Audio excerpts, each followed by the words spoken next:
Aujourd'hui, la parole partout en France se libère. Sur les réseaux sociaux, dans les livres, les journaux, le silence construit par les criminels et les lâchetés successives, enfin, explose. Il explose grâce au courage. Le courage d'une sœur qui n'en pouvait plus de se taire. Puis ces derniers jours, le courage de milliers d'autres, témoignant de leur vie brisée dans le sanctuaire de leur chambre d'enfant, de leurs enfances volées lors de vacances en famille ou de moments qui auraient dû être innocents et ont conduit au pire. Ces témoignages, ces paroles, parfois ces cris, plus personne ne peut les ignorer. Ils ont toujours leur part d'intime, irréductible. Et c'est aujourd'hui à nous d'agir.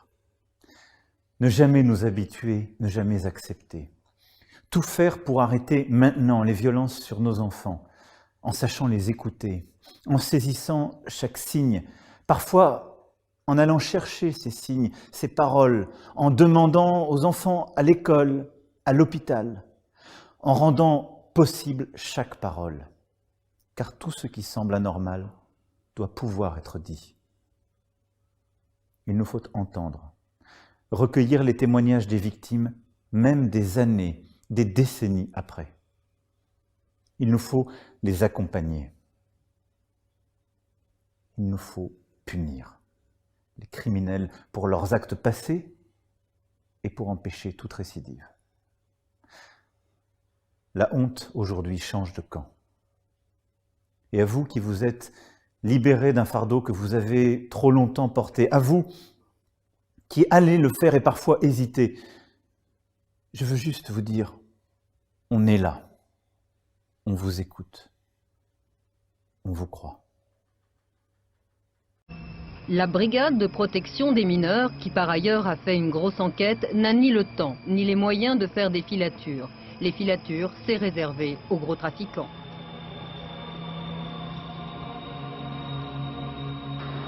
Pourtant, c'est une véritable organisation impliquant de nombreux adultes que décrivent les enfants.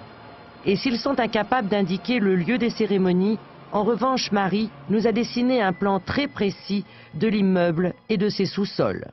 Alors on est arrivé en voiture ici, on tournait le long d'un rond-point, il y avait un groom qui venait nous ouvrir la porte. Ensuite on rentrait dans cet endroit qui avait l'air d'un hôtel assez chic. On venait chercher des clés et ensuite on continuait le long d'un couloir jusqu'à un ascenseur. Ensuite on descendait dans un labyrinthe où il faisait froid, où c'était noir et ça avait l'air d'être en sous-sol. Ici, il y avait un vestiaire où on allait se changer et s'habiller avec les vêtements blancs et rouges. Ensuite, ici, il y avait une salle où ils violaient les enfants.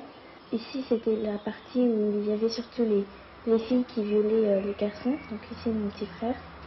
Et puis ici, moi, c'était les hommes là qui violaient les filles. Ensuite, ici, c'était une grande salle comme une grande grotte, comme ça en forme de cathédrale ou de crèche. Et il y avait beaucoup de monde ici. Il y avait aussi une très très grande statue, un dieu africain en bois. Et quand il grognait, les gens mettaient de l'argent dans des grandes corbeilles qui circulaient. Autour de cette statue, il y avait des cendres avec des têtes d'enfants au bout de pique dans les cendres. Des têtes d'enfants au bout de pique. Les têtes de ces enfants dont Marie nous a dit qu'ils auraient été décapités sous ses yeux et qu'on retrouve dans plusieurs de ses dessins.